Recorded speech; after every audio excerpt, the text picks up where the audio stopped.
volume 0%. Good afternoon, and welcome to Blindformers. I am your host, Blind Prime, and for today I have for you Transformers Studio Series Revenge of the Fallen Constructacon Over-Load.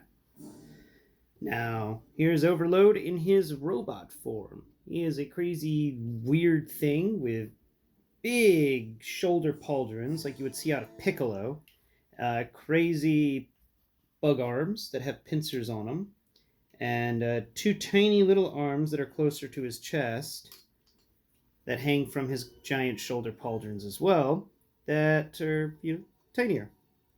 And they have two little hooky things on each of the hands.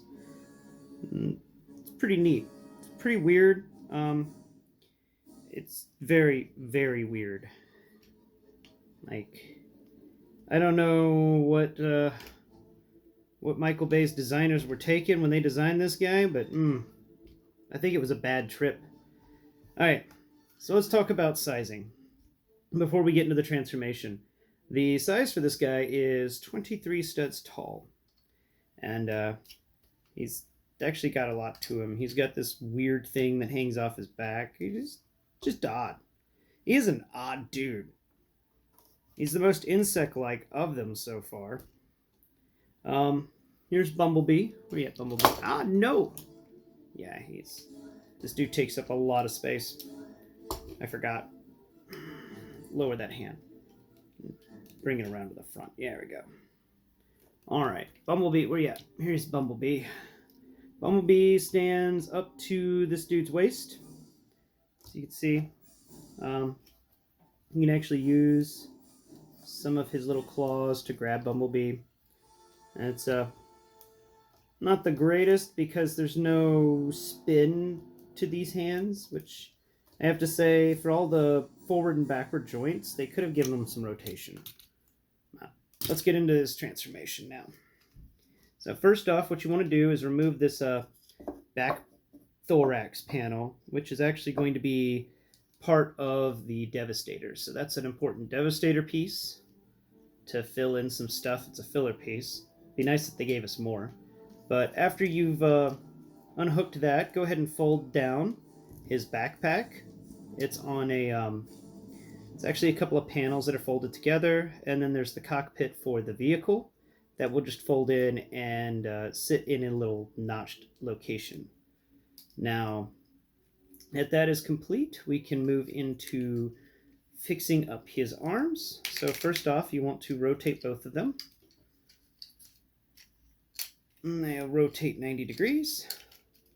Just make sure you do it right, or else you will have a lot of problems down the road. Trust me on that one.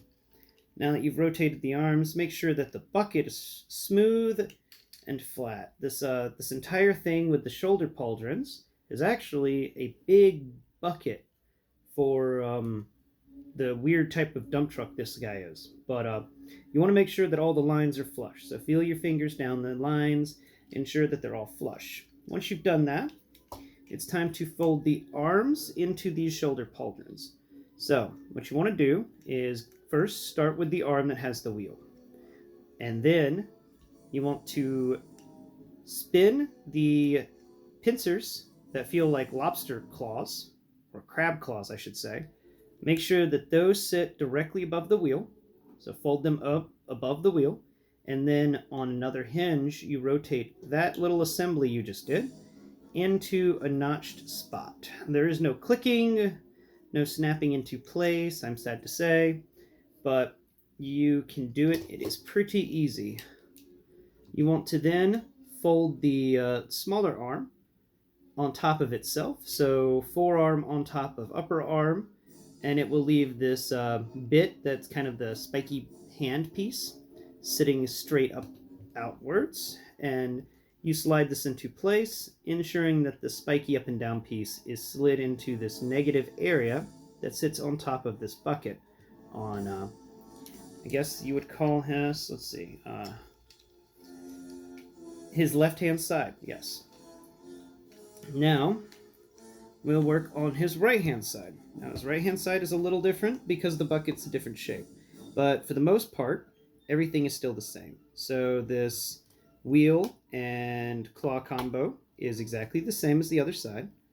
Then this part, where you rotate the arm, is exactly the same.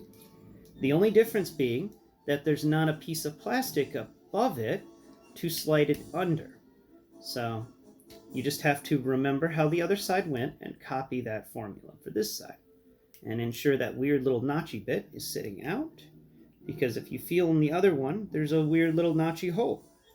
They're going to connect and become one.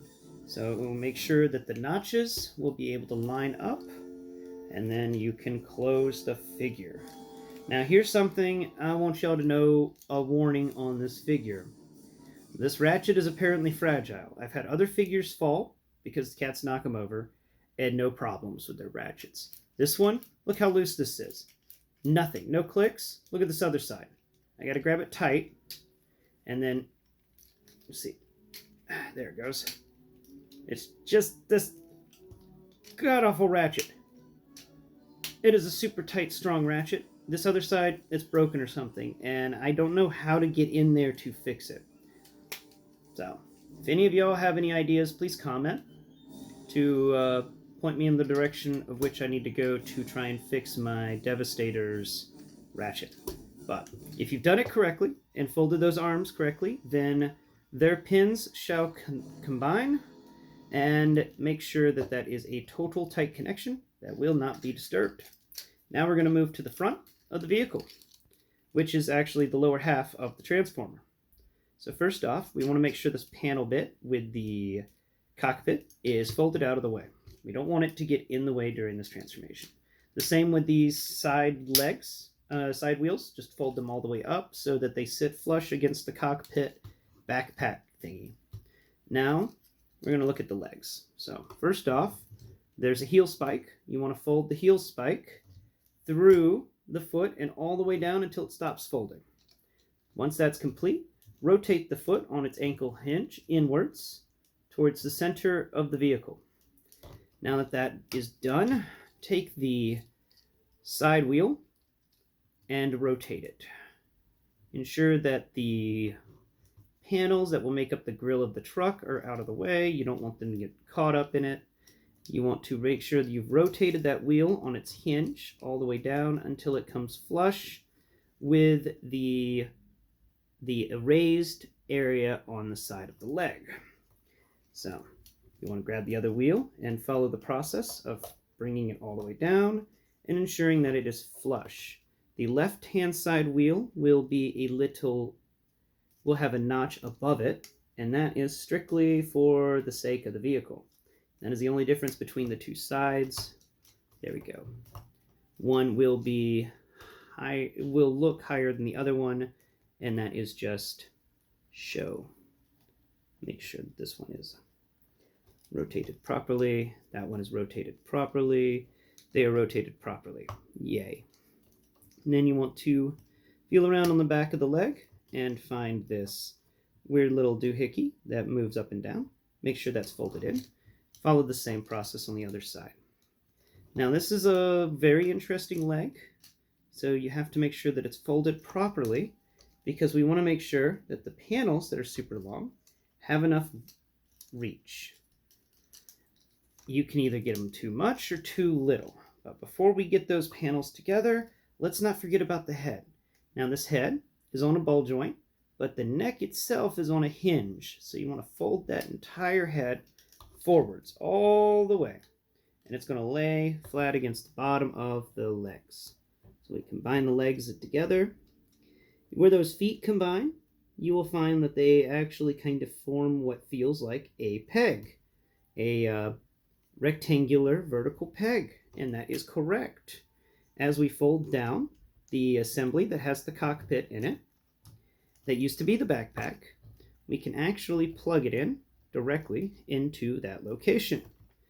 Those two feet that turned into a peg actually make a decent connector for a vertical peg hole that's directly underneath the cockpit assembly. Once we've done that, go ahead and ensure that the head is clicked below like I just did. And after you've done that, rotate both of these wheels all the way down. And there you go. He rolls, and he has one weird-looking transformer, or weird-looking vehicle. This thing actually has no real place to go. It's the one thing I don't like about this guy. Well, there's a lot, but this thing is. I usually just set it there. It just gets set there. Unlike the Combiner Wars Devastator, they didn't give us a secure location for that particular piece. It's kind of sad, but oh well. Yeah, let's talk about the size. This guy is actually 33 studs long.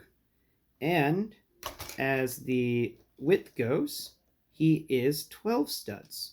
So there you go. He's a big, long, wide guy. He takes up a lot of shelf space in his vehicle mode like this. Where's our little cliff jumper? Our tiniest of Transformers. And he can stretch from the front wheel to the middle wheel. And that's the length of cliff jumper in comparison. Just so you know, cliff jumper, he can fit inside of the area between the middle wheel and the rearmost wheel.